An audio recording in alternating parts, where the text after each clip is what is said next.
To my imaginationary love story world. वहाँ ये mafia love है ईजान एजेंट का पार्ट 6 है। चलिए स्टोरी को शुरू करते हैं।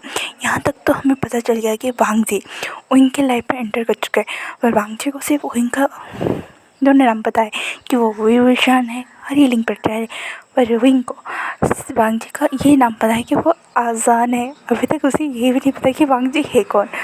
और उस नाइट क्लब के मीटिंग के बाद वांग जी और विंग के प्लान के मुताबिक सब कुछ चल रहा था। विंग को लगता था कि वांग जी जो है, मतलब आज़ान जो है, वो हंगुजन है, एजन हंगुजन। और वो वांग जी तो कंफर्म है कि विंग क्या है, वही माफिया किंग है। तो वांग जी अपने मिशन के अनुसार धीरे धीरे कदम बढ़ा था।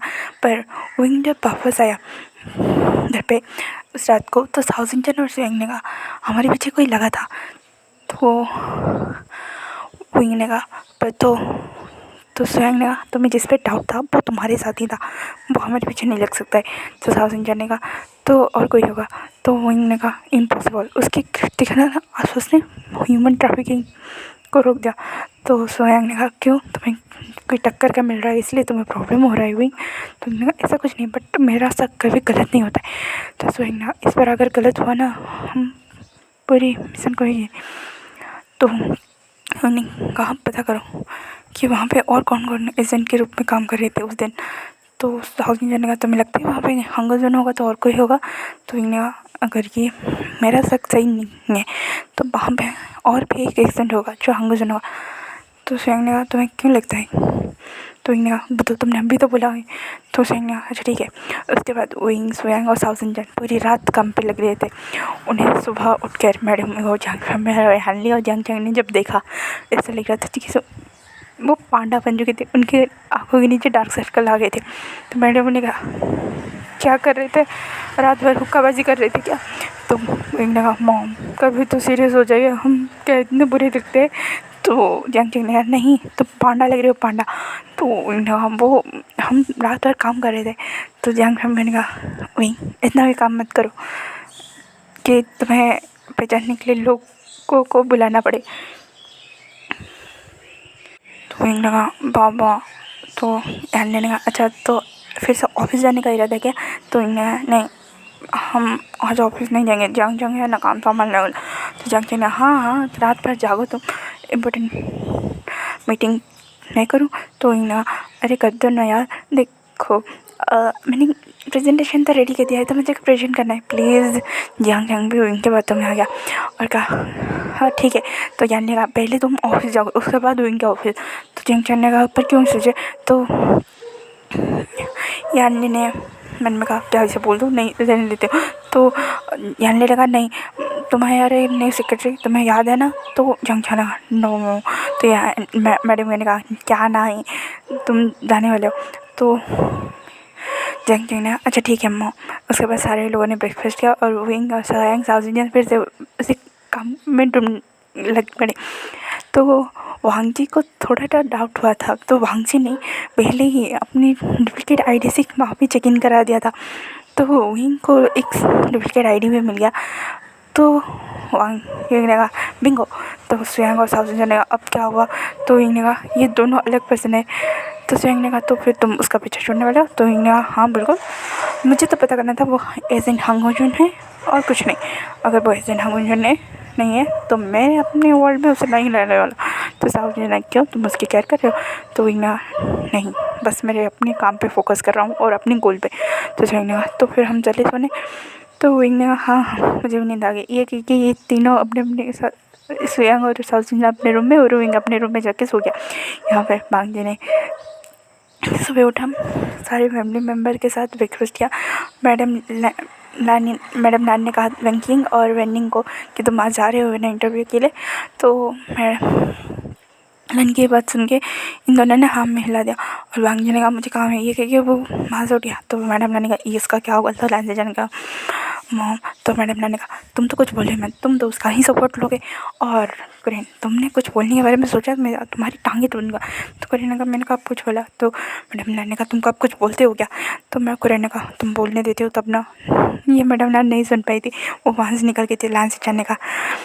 बाबा आप हम सबको सूली पर चढ़ाने की प्लानिंग कर रहे हो? तो लाइन को रहने का नहीं नहीं कुछ नहीं, तुम अपने काम पे जाओ। तो लाइन से जाने का हाँ हाँ ठीक है। और रहने का तुमने न्यूमन को बोला लिया था ना कि न्यू ओशन के सेक्रेटरी के बारे में? तो लाइन से जाने का हाँ मुझे न्यूमन से बात हो गई थी तो मैंने बता दिया था। तो ये सुन के लाइन करें और को थोड़ी राहत महसूस हुई। वेंडिंग और रैंकिंग आके वांग जी को कंप्यूटर के सामने सीरियस होके खड़े होके देखते हुए बोले, तुम क्या देख रहे हो इतनी सीरियसली? तो वांग जी ने कहा, मैंने बोला था ना ये माफिया किंग। तो वांग किंग ने कहा क्या हुआ? तो वेंडिंग ने भी पूछा क्या हुआ है? तो वांग जी ने कहा उसने क्रॉस चेक किया है। तो वांग किंग ने कहा तुम्हें उस पर डाउट था? तो वांग जी ने कहा मैंने तुम्हें इसीलिए नहीं बोला था कि डबल फेक आईडी बनाओ। तो वेंडिंग ने कहा क्या क्रॉस चेक किया है? तो वांग जी ने कहा उसे मुझ पर डाउट था कि मैं ही आऊँगा जुनू। ये सुनने के बाद वेंडिंग और वेंगिंग दोनों बोले क्या? तो वांग जी ने कहा हाँ उसे मुझ पर डाउट था कि मैं ही आऊँगा जुनू। तो वेंगिंग ने कहा मानना पड़ेगा। वेंडिंग ने भी कहा हाँ सच में क्या आँखें? तो वांग जी ने कहा इसीलिए तो वो माफिया लॉर्ड है शायद, क्रिमिनलों का बाप एक ही झटके में पता कर देता है। वैसे वेंगिंग तो उसके बारे में कुछ पता करने के लिए। तो वेंगिंग ने कहा वो एक सीक्रेट माफिया लॉर्ड है। तो ये सुनने का वेंगिंग और वांग जी वेंगिंग को ऐसे देख रहे थे, व्हाट द हेल टाइप क्या बोल रहा है? तो वेंडिंग ने कहा मैं समझाता हूँ वो सिर्फ इलीगल कामों को रुकता है। तो वांग जी ने कहा तो वेंडिंग ने कहा सिर्फ इलीगल कामों को, और तो शायद किसी को ढूंढ रहा है। तो वेंकिंग ने कहा किससे? ये जानने के बाद वेंकिंग ने कहा ये तो अब तो पता नहीं चल रहा है, बस जल्दी ही पता चलेगा। पता नहीं उसकी सिक्योरिटी इंचार्ज कौन है, बहुत स्ट्रॉन्ग है। तो वेंकिंग ने कहा अगर वो दोनों होंगे। तो वेंडिंग ने कहा वो दोनों थोड़ी ना माफिया के लिए काम करेंगे। तो वेंडिंग ने कहा पता है वो दोनों ही थे, हमारे पहले और हमारे बाद भी इक्वल की टक्कर के थे। तो वांग ने कहा हाँ तो वो दोनों तो शायद कहीं पे जॉब कर रहे होंगे या फिर और कोई काम, माफियागिरी में तो एंटर नहीं किए होंगे। तो वेंडिंग ने कहा स्वयं और थाउजेंड का सीनियर हमारे। तो वांग ने कहा और तुम दोनों ने उन्हें ऐसी टक्कर दी थी, क्या ही बोले। तो वेंकिंग ने कहा आज तक उन्हें आइडेंटिटी पता नहीं चली है कि व्हाइट सन और ब्लैक सन के नाम से हमने उन्हें टक्कर दिया था। तो वांग ने कहा और पता भी नहीं चलना चाहिए वरना पता है ना क्या प्रॉब्लम हो सकती है। तो वेंकिंग ने कहा हाँ हाँ पता है, हमारी आइडेंटिटी रिवील हो जाएगी। तो वेंडिंग ने कहा पर, तो वांग ने कहा पर क्या? तो वेंडिंग ने कहा कलरत में जिसका पीछा कर रहा था ना। तो वेंकिंग ने कहा क्या कलरत क्या? तो वेंडिंग ने कहा कलरत से मैं जिसका पीछा कर रहा था मुझे स्वयं और साउथ चलने लगे। ये सुनने के बाद वांग जी ने कहा तो तुमने कुछ नहीं किया? तो वेंकिंग ने कलरत बहुत थक गया था ना। तो वांग जी ने कहा सर्च करो, पता लगाओ, इन्फॉर्मेशन निकालो। तो वेंकिंग ने कहा काम डाउन वांग जी काम डाउन। तो वांग जी ने कहा तुम दोनों अभी इंटरव्यू के लिए रेडी होने जाओ, मैं यहाँ का मामला देखता हूँ। तो वेंकिंग और वेंडिंग ने कहा तुम सब पक्का देख लोगे? तो वांग जी ने कहा वेंकिंग इसे लेके जाओ, नहीं आज मेरे हाथ पीटेगा। तो वेंकिंग ने कहा काम डाउन वांग जी मैं लेके जाता हूँ। उसके बाद वेंकिंग और वेंडिंग दोनों रेडी होकर इंटरव्यू के लिए निकल गए और वांग जी स्वयं और साउथ जन की पूरी जन्म कुंडली निकालने बैठ गया था वहाँ पे। उसके बाद वांग जी निकालने बैठ गया था। वेंकिंग और वेंडिंग दोनों ही नी कॉर्पोरेशन और जंग कॉर्पोरेशन के यहाँ पहुँच गए थे। यहाँ पे नी ओशन बड़ी बवरिया के साथ वेंडिंग का इंतज़ार कर रहा था। तो वेंडिंग जैसे ही पहुँचा तो आसपास लंच टाइम के हो गया था। तो वेंडिंग ने कहा मैं अंदर आ सकता हूँ? तो न्यूज़ ने कहा हाँ आ जाओ। और न्यूज़ ने कहा वेंडिंग को बिना देखे बोला देखो तुम्हें मेरे ब्रदर ने भेजा है, तुम उस पर नज़र रखने के लिए भेजा होगा, तो तुम्हारी क्वालिफिकेशन देखने के लिए कोई ज़रूरत नहीं है, तुम कल से या आज से ज्वाइन करना चाहते हो तो कर लो।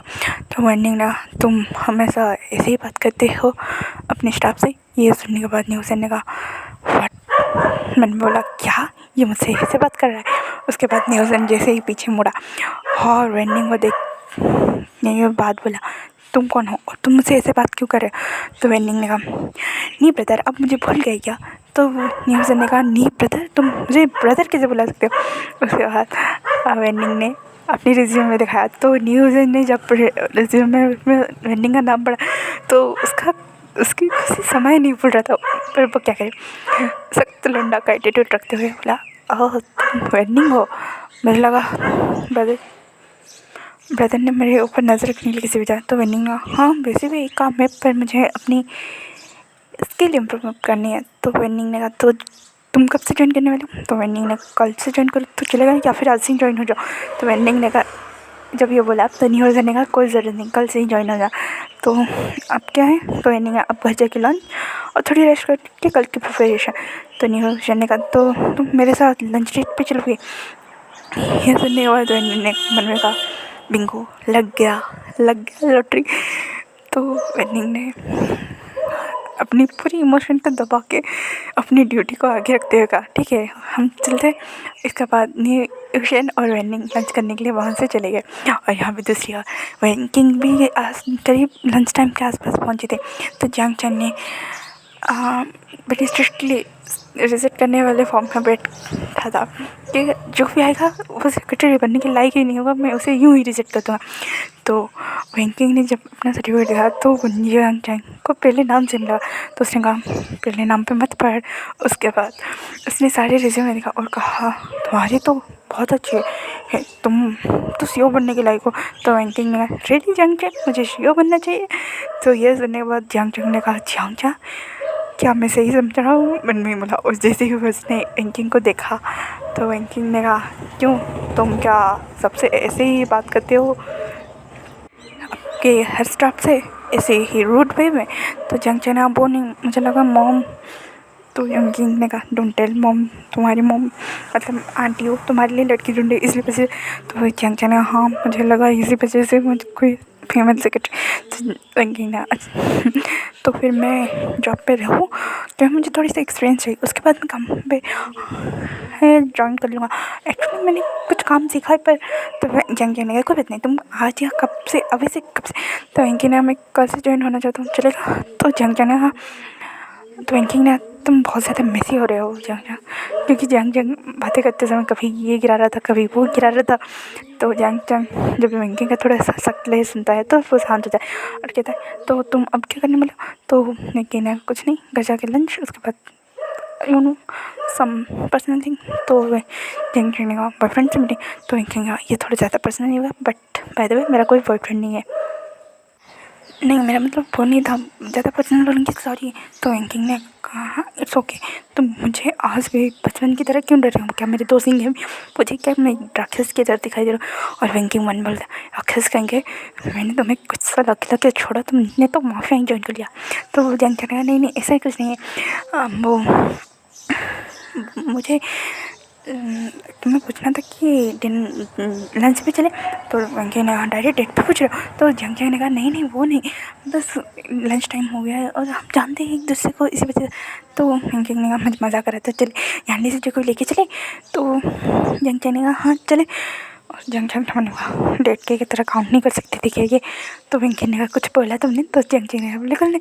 उसके बाद वो दोनों जैसे ही यानली से जी के ऑफिस में पहुँचते वो दोनों शॉक क्योंकि वहाँ पे लाइन चैन और यानली बात कर रहे थे। ऑब्वियसली थोड़ी दूर बैठ के बात कर रहे थे पर लाइन चैन को यानली के कैबिन पे देखे दोनों ही शॉक। तो वेंकिंग ने पूछा ब्रदर आप यहाँ पे। और जियांग ने पूछा हाँ सचिन का आप यहाँ पे। तो लाइन चैन ने कहा वो मीटिंग की बात थी तो लंच करते करते बात करने के बारे में सोच रहा था। तो वेंकी ने कहा वेरी गुड मैं भी यही सोच रहा था। और लंच ने कहा बस हो गया सत्यानाश। ने कहा उन्हें उनका लंच एंजॉय करने दो ना हम हमारा करते। तो यानी ने कहा बड़ा मज़ा आया सचिन अब क्या करोगे। तो लंच ने कहा मतलब। तो वेंकी ने कहा हम दोनों भी लंच पे जाने वाले थे तुम दोनों भी आप दोनों भी चलिए हमारे साथ। तो यानी ने कहा तुम दोनों डेट पे जा रहे थे। तो जंग ने कहा क्या आप डेट पे जा रहे थे। तो यानी ने कहा नहीं बस ऑफिस टॉक के लिए जा रहे थे। तो यानी वेंकिंग ने हम भी वही करने जा रहे। उसके बाद वो चारों ही निकल गए। जैसे ही चारों निकलते हैं ना वैसे धड़ाक करके एक दूसरे को वेंकिंग जंग के ऊपर लाइन से चल और यानी लेकर तो अलग ही बात है। वो दोनों किसी पोजीशन में थे मतलब उनके दोनों के लिप्स टच हो रहे थे। जंग कुछ ऐसा वाला वेंकी को भी उठाया और जैसे ही वो दोनों पूछने वाले थे कका सिजा ठीक हो कि नहीं, तभी दोनों ने कुछ ऐसा देख लिया उन्हें नहीं देखना चाहिए था। वो फटाक से पीछे बोल के बोले सॉरी सॉरी। तो लैंसी चैन और यानली भी लाइक उन्हें अपनी डेटिंग के बारे में बता नहीं सकते। तो यानली ने कहा आज फ्लोर ज़्यादा कुछ स्लिपरी है। तो लैंसी चैन ने कहा हाँ फ्लोर ज़्यादा ही स्लिपरी है।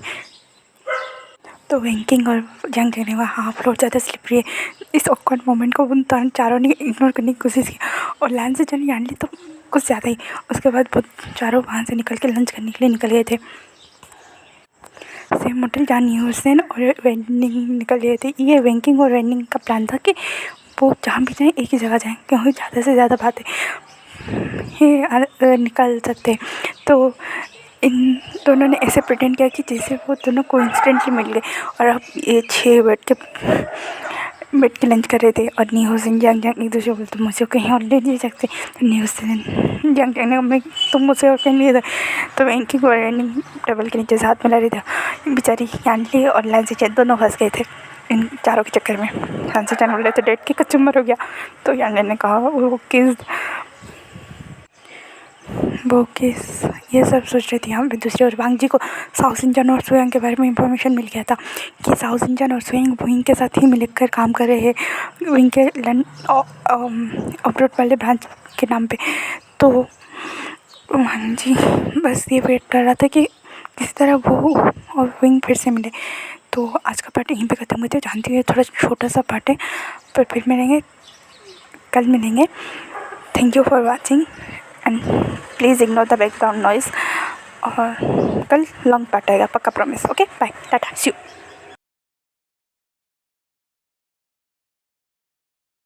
Thanks for watching.